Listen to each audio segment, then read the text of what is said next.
Okay mga kaibigan, dito po makikita po natin, una, kung gaano kadesperado ang mga DDS ngayon.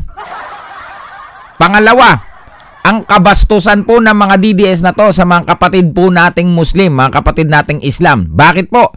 Yung pong ginamit nilang video pinatungan ng Duterte mga kaibigan, yan po ay yung pagtatapos ng Ramadan, selebrasyon ng ating mga kapatid na Muslim. Sabi po dito ni, sa totoo lang extreme, desperado na ang mga Duterte. Pati po ang Holy Ramadan, binaboy na nila.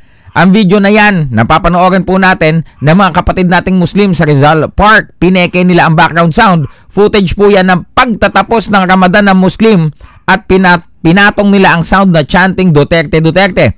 Ang nag-share niyan, first cousin ni Pulong at Sara. Ganyan sila kadesperado at ob-ob. Di ho ba? Papanoorin po natin Tingnan nyo po. Yan po yung celebration ng mga kapatid nating Muslim. Tingnan nyo po yung pong kanilang mga daladalang mga, yung para sa kanilang pagdarasal, mga kaibigan. Ito po. Pakinggan po natin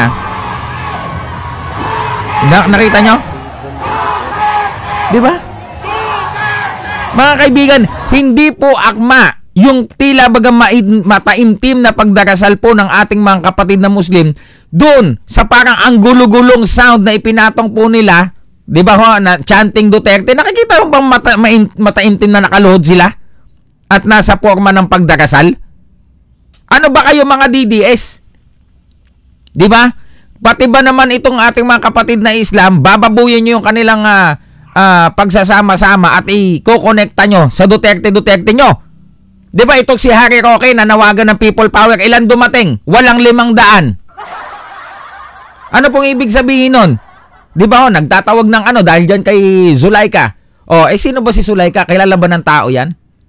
Mag people power ika, ilan dumating? Di ba? Walang 500. Ang tao po gising na. Di ba nga wag nyong mga DDS kayo, dinadivert nyong atensyon. Di ba ang layo ng sinasabi nila, Sara Duterte, sa persecution, politically motivated umattend po, paatinin nyo si Sara Duterte sa mga hearing siya magpaliwanag dahil po may mga hindi ma-explikang paggasta ng pera ng taong bayan. Yun po ang nangyayari. People power kayo. Explain nyo yung paggasta nyo. Tapos idadamay nyo tong sagradong, di ba, samahan ng ating mga kapatid na Muslim at idadamay nyo dyan sa mga ninyo, mga self-service na mga ginagawa ninyo. Magtatawag ng people power, nagmamakaawa kayo sa tao. Wala kayong naluloko, no? Hirap na. Kaya pati mga video ng mga kapatid nating Muslim, di ba, ninakaw nyo. Tuloy natin.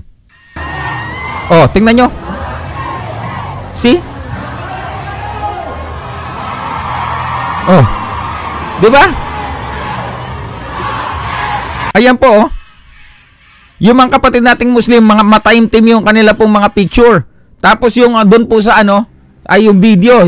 Tapos po yung pinatong nilang audio, Duterte. Sino mga, di ba, ganyan ba talaga kayo sa lalawigan nyo? Kayo naglolokohan. Di ba? Kaming mga taga Manila, mga taga Luzon, mga silent majority. Di ba maloloko nyo ba kami? Hindi. Por Diyos, por Santo naman. 'Di ba?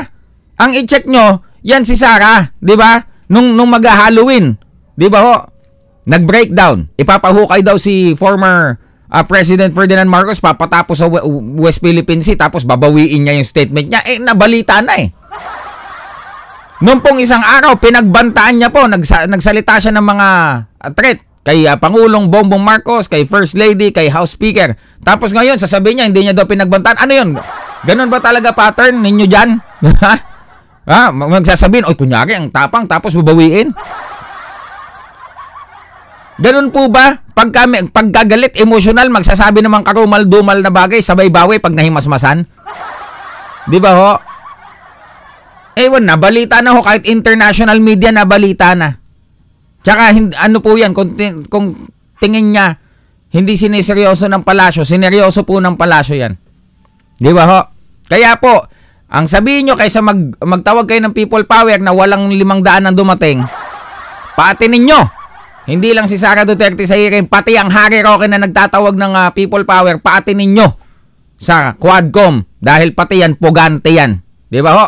Comment down below ano po masasabi nyo sa hindi pagrespeto nitong mga ilang DDS supporters na ito mga kaibigan sa isa pong banal at sagradong pagsasama ng ating pong mga kapatid na Muslim. Ako po Silver Voice TV. Magandang umaga po sa inyong lahat.